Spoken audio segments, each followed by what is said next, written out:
আসসালামু আলাইকুম। আমি আমার নানা নানি দাদা দাদিকে দেখি নাই, তাই আত্মীয় স্বজনকে আসে খুঁজতেছিলাম যে তারা কবর থেকে এসে ভোট দিবে কিনা। অনেক খুঁজেও পেলাম না। শুনলাম 2026 সালে এরকম মরা মানুষের অ্যালাউ নেই ভোট দেওয়ার। কিন্তু আগে দেখেছি তো, আগের দিন রাতের বেলা মরা মানুষেরা আসে ভোট দিয়ে চলে যায়, আত্মীয় স্বজনের সাথে দেখা করে না।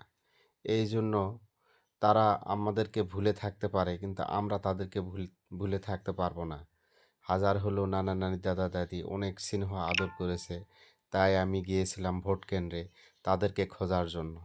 শুন তারপরে আমি ভোট কেন্দ্রে যাই, দেখলাম এবছর 26 সালে তাদেরকে ভোট অ্যালাউ করে নাই সরকার, তাই তারা ভোট দেয়নি। আমার দুঃখ রয়ে গেল, আমি তাদের সাথে সাক্ষাৎ করতে পারলাম না।